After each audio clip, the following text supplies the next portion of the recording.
കർത്താവിൻ്റെ പരിശുദ്ധമായ നാമം വാഴ്ത്തപ്പെടുമാറാകട്ടെ. അനുഗ്രഹിക്കപ്പെട്ട ഈ നല്ല പ്രഭാതത്തിനായിട്ട് കർത്താവിന് സ്തോത്രം ചെയ്യുന്നു. ഈ പ്രഭാത സന്ദേശം കേൾക്കുന്ന എല്ലാ പ്രിയപ്പെട്ടവർക്കും വീണ്ടും വരുന്നവനായ ക്രിസ്തയേശുവിൻ്റെ നാമത്തിൽ എൻ്റെ പ്രഭാത വന്ദനങ്ങളെ ഈ നിമിഷം ഓർപ്പിക്കട്ടെ.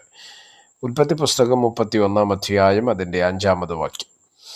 അവരോട് പറഞ്ഞത്, നിങ്ങളുടെ അപ്പൻ്റെ മുഖം എൻ്റെ നേരെ മുമ്പേ പോലെയല്ല എന്ന് ഞാൻ കാണുന്നു. എങ്കിലും എൻ്റെ അപ്പൻ്റെ ദൈവം എന്നോട് കൂടെ ഉണ്ടായിരുന്നു. ഈ വാക്യങ്ങൾക്കായിട്ട് ദൈവത്തിന് സ്തോത്രം ചെയ്യുന്നു. ഇവിടെ നമുക്കറിയുന്നത് യാക്കോബ് ലാബാൻ്റെ വിഷയങ്ങളോടുള്ള ബന്ധത്തിൽ അവൻ്റെ ഭാര്യമാരോട് പറയുന്നൊരു വാചകമാണ്. സ്തോത്രത്തോട് പറയുന്ന വാക്ക് നിങ്ങൾ ശ്രദ്ധിക്കുക. നിങ്ങളുടെ അപ്പൻ്റെ മുഖം എൻ്റെ നേരെ മുമ്പേ പോലെ അല്ല എന്ന് പറഞ്ഞാൽ മുമ്പേ ആയിരുന്നത് പോലെയല്ല ഇപ്പോൾ നിങ്ങളുടെ അപ്പൻ്റെ മുഖം എൻ്റെ നേരെ ഇരിക്കുന്നത്. എങ്ങനെയാണ് അത് കാണാൻ പറ്റിയത്, അല്ലെങ്കിൽ എങ്ങനെയാണ് അത് മനസ്സിലാക്കാൻ പറ്റിയത്?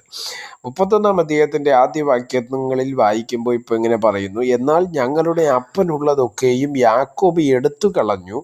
ഞങ്ങളുടെ അപ്പൻ്റെ വക കൊണ്ട് ഇവൻ ഈ ധനമൊക്കെയും സമ്പാദിച്ചു എന്ന് ലാബാൻ്റെ പുത്രന്മാർ പറഞ്ഞ വാക്കുകളെ അവൻ കേട്ടു. യാക്കോബ് ലാബാൻ്റെ മുഖത്തു നോക്കിയപ്പോൾ അത് തൻ്റെ നേരെ മുമ്പേ ഇരുന്നത് പോലെയല്ല എന്ന് കണ്ടു. എൻ്റെ അർത്ഥം, ലാബാൻ്റെ മുഖം മാറിയത് ആരറിഞ്ഞു? യാക്കോബിന് മനസ്സിലാക്കുവാൻ തക്കവണ്ണം ഇടയ. നീ എൻ്റെ രക്തമാണ്, നീ എൻ്റെ മാംസമാണ് എന്നൊക്കെ പറഞ്ഞാണ് യാക്കോബിനെ അമ്മായിയപ്പനായ ലാബാൻ സ്വീകരിച്ചത്. പക്ഷെ കാലങ്ങളുടെ പോക്കിൽ സ്തോത്രമല്ലെങ്കിൽ അസൂയ എന്ന പിശാച് ഹൃദയത്തിനകത്ത് കയറിയപ്പോൾ സംഭവിച്ചൊരു കാര്യമാണ്. സ്തോത്രം എന്താ? അവൻ്റെ ഹൃദയത്തിനകത്ത് അസൂയ നിറഞ്ഞിട്ട് പിന്നെ എങ്ങനെയും അവനെ ഒഴിവാക്കിയാൽ മതി എന്നുള്ള ചിന്ത, പറയാൻ മടിച്ച്, ഇല്ലെങ്കിൽ ആ ഒരു തലത്തിലേക്ക് പോകാൻ മടിച്ച് അവൻ്റെ മുഖത്ത് അത് പ്രകടമാക്കുവാൻ തക്കവണ്ണം ഇടവന്നു. അതാണ് ഇവിടെ നമ്മൾ ശ്രദ്ധിക്കപ്പെടുന്നത്. എന്നാൽ ആ മുഖം മാറിയപ്പോൾ യാക്കോബ് എടുത്ത തീരുമാനം നമുക്കറിയാം, അല്ലേ? സ്തോത്രമല്ലേ ലൂയ. അല്ല പ്രൊയ്സർ 7-ാം വാക്യത്തിലേക്ക് വരുമ്പോൾ 31:7 പറയുന്നത് ഇങ്ങനെയാണ്, നിങ്ങളുടെ അപ്പനോ എന്നെ ചതിച്ചെൻ്റെ പ്രതിഫലം 10 പ്രാവശ്യം മാറ്റി, എങ്കിലും എന്നോട് ദോഷം ചെയ്യുവാൻ ദൈവം അവനെ സമ്മതിച്ചില്ല. ഈ തീരുമാനങ്ങളൊക്കെ പറയുമ്പോൾ പിന്നെ അങ്ങോട്ട് വായിച്ചു വരുന്ന സമയത്ത് പദനരാമിൽ നിന്ന് ലാബാൻ്റെ വീട്ടിൽ നിന്ന് സ്തോത്രം തിരികെ കനാനിലേക്ക് അവൻ്റെ അപ്പനായ യാക്കോബിൻ്റെ സ്ഥലത്തേക്ക് പോകുവാൻ, സ്തോത്രം അവൻ്റെ അപ്പൻ ഇസഹാക്കിൻ്റെ സ്ഥലത്തേക്ക് പോകുവാൻ അവൻ ആഗ്രഹിക്കുന്ന ഒരു മേഖലയും നമുക്കിവിടെ കാണുവാൻ തക്കവണ്ണം ഇട വരുന്നുണ്ട്. എന്നെ കേൾക്കുന്ന പ്രിയമുള്ളവരെ, സ്തോത്രം ഹല്ലേലൂയ. കനാൻ ദേശത്ത് നിന്ന് യേശാവിനെ ഭയപ്പെട്ടാണ് സ്തോത്രം അമ്മയുടെ നിർദ്ദേശപ്രകാരം ലാബാൻ്റെ വീട്ടിലേക്ക് വന്നത്.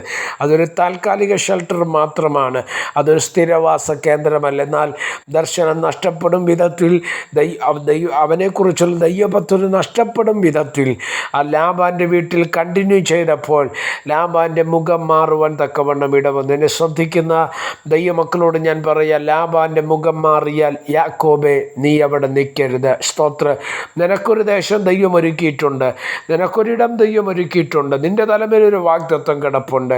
ആ വാഗ്ദത്തത്തിൻ്റെ പിന്നാലെ യാത്ര ചെയ്യുക.